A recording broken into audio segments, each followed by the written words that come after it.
तो nutrition in animals, animals में nutrition की ज़रूरत क्यों होती है, ये तो हम चैप्टर नंबर 1 में पढ़ ही चुके हैं।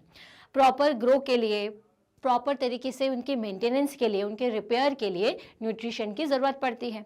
ठीक है, अब एनिमल्स जो हैं उसको अपन 3 पार्ट्स में डिवाइड कर सकते हैं, या हम जो अपना पूरा न्यूट्रिशन का प्रोसेस है ऑर्गेनिजम्स का, उसको 3 पार्ट में डिवाइड कर देते हैं। जैसे आपका जो एनिमल्स हैं वो 3 भागों में कैसे डिवाइडेड है। पहले आते हैं हर्बेरियर्स, दूसरे होते हैं कार्निवर्स और होते हैं ओमनिवर्स। तो न्यूट्रिशन इन एनिमल्स उनको कैसे मिलता है, प्लांट से मिलता है या फिर किसी और कंज्यूमर को as a form of food वो खाते हैं तो उन्हें वो न्यूट्रिशन मिलेगा। तो भाई ये जो न्यूट्रिशन के अकॉर्डिंग कि कौन सा एनिमल कौन सी चीज़ खा रहा है, हम एनिमल्स को 3 पार्ट में कैटेगराइज करते हैं। Animals can be divided into the following groups depending upon their food habits. ठीक है, कि वो किस तरीके का फूड खाना पसंद करते हैं, उसके अकॉर्डिंग हमने उनको 3 पार्ट्स में डिवाइड किया हुआ है। सबसे पहले क्या होते हैं, सबसे पहले होते हैं हर्बेरियर्स। तो हर्बेरियर्स कौन से होते हैं भाई, वो सारे एनिमल्स जो कि सिर्फ अपने फूड के लिए या न्यूट्रिशन के लिए प्लांट पर डिपेंडेंट होते हैं या उनसे प्रोड्यूस होने वाले फ्रूट्स पर डिपेंडेंट होते हैं, उन्हें हम हर्बेरियर्स कहते हैं। ठीक है, एग्जाम्पल के लिए cow, goat, sheep, buffalo etcetera are हर्बेरियर्स।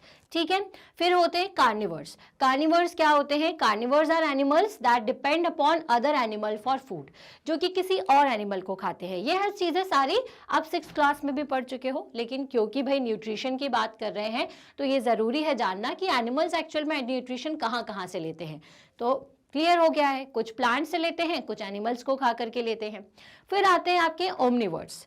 तो भाई पहले कार्निवर्स के एग्जांपल बता दें, याद रखिएगा lion, tiger, wolf are some example of carnivores. ठीक है, फिर आते हैं आपके ओमनिवर्स। अब ओमनिवर्स क्या होते हैं, ऐसे एनिमल्स जो कि प्लांट को भी खाते हैं और एनिमल्स को भी खाते हैं, या फिर ऐसे ऑर्गेनिजम्स जो कि प्लांट और एनिमल्स दोनों को खाएं, उसको हम क्या कहते हैं, हम उन्हें कहते हैं ओमनिवर्स।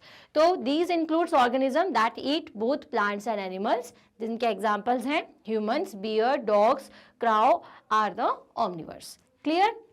तो इस शीट में ये जो आपको पहली स्लाइड दिख रही है, इसमें आपने क्या जाना, इसमें हमने ये जाना कि न्यूट्रिशन एनिमल्स को कहाँ से मिलता है।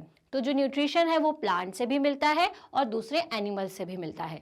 तो जो एनिमल जिस चीज़ को खाता है उसके अकॉर्डिंग हमने उनको 3 कैटेगरी में डिवाइड कर दिया है, जिसमें ह्यूमंस भी आ गए हैं। ह्यूमंस क्या होते हैं, ओमनिवर्स होते हैं, क्योंकि वो प्लांट भी फूड के फॉर्म में खाते हैं और एनिमल्स को भी खाते हैं। क्लियर। तो चलिए आगे पहुँचते हैं।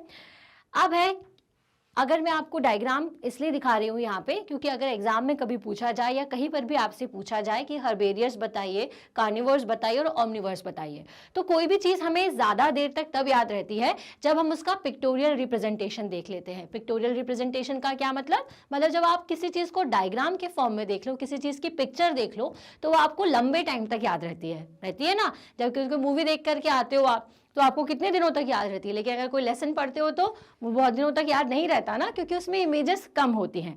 तो वेल यहाँ पे मैंने इमेज इसलिए ही डाली हुई है ताकि आपको याद रहे कि कार्निवर्स कौन से हैं, हर्बेरियर्स कौन से हैं और ओमनिवर्स होते हैं, कौन कौन से होते हैं। तो आप देख ही रहे हो, आप वैसे तो आप 7th क्लास में हैं, आप आसानी से समझ जाएंगे, लेकिन फिर भी इस इमेज को थोड़ा सा ध्यान से देख लीजिए। ओमनिवर्स को हमने दोनों के बीच में इसलिए रखा है क्योंकि ओमनिवर्स क्या करते हैं, वो इस रेड सर्कल को भी, रेड सर्कल में मौजूद जितने आपके चीज़ें हैं उनको भी खा सकते हैं, और वो ऐसे भी होते हैं जो कि प्लांट को भी खाएं।